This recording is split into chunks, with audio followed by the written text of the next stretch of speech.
সীমান্তের বাংলাদেশ অংশের গাছে ক্ষতচিহ্ন দেখেই যে কেউ বলবে ধারালো অস্ত্রের আঘাতের কোপ এগুলো।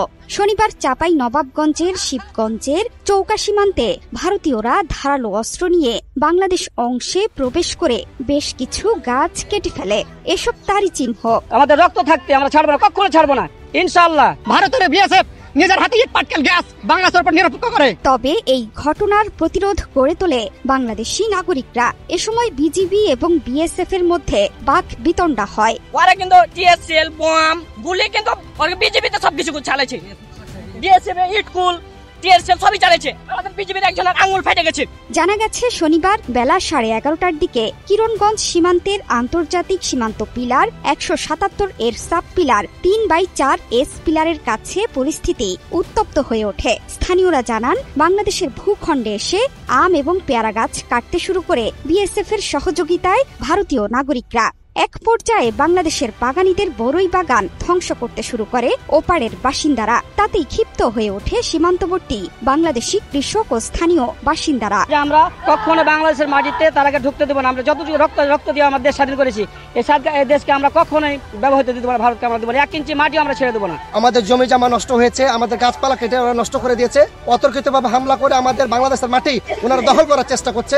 এভাবে যদি হামলা করে আমরা কোথায় যে বাঁচবো, কার কাছে আমরা বিচার দেবো? শনিবার বিকেল 3:30টার দিকে ব্যাটালিয়ন পর্যায়ে পতাকা বৈঠক অনুষ্ঠিত হয়। ব্যাটালিয়ন পর্যায়ে পতাকা বৈঠকের পর ভারতীয় সীমান্তরক্ষী বাহিনী বিএসএফ এই ঘটনার জন্য দুঃখ প্রকাশ করে ঘটনা তদন্ত করে ব্যবস্থা নেয়ার আশ্বাস দেন।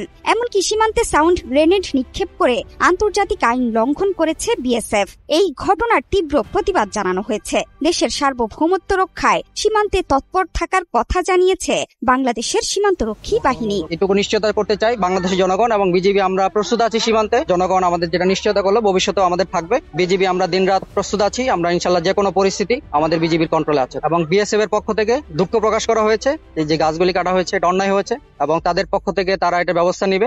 দিনভর উত্তেজনার মাঝে বাংলাদেশের সীমান্তরক্ষী বাহিনী বর্ডার গার্ড বাংলাদেশের দক্ষতায় রীতিমতো পালিয়ে গেছে ওপারের বাসিন্দারা। এই ঘটনায় দুই পাশেই অতিরিক্ত সদস্য মোতায়েন করে বিএসএফ এবং বিজেপি। বর্ডার গার্ড যদি না থাকতো, আমাদের বিজেপি না থাকলে আমরা আরো ক্ষয়ক্ষতির সম্মুখীন হতাম। ইন্ডিয়া গম ভারত আলাইছে কাইটে চলে গেছে, আবার এসে হাকে মারধর করেছে, মারধর করে আবার লোকজন যেমন এসে তেমন পালিয়ে গেছে। ওরা অনেক কোচে সবকিছু কেটে ফেলে দিয়েছে। পরের বাগান দেখেন, আমার গেটে একটা দাদার পরের বাগান আছে, একটা চাচার পরের বাগান, মানে সব বিশ্বাস করে দিয়েছে।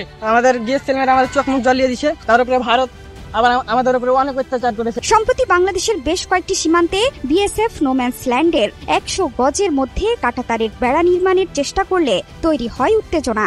এখন আবারও সীমান্তে অস্থিতিশীল পরিস্থিতি তৈরি করতে উস্কানিমূলক কর্মকাণ্ড এবং বাংলাদেশিদের উপর ভারতীয়রা হামলা চালিয়েছে বলে অভিযোগ স্থানীয়দের।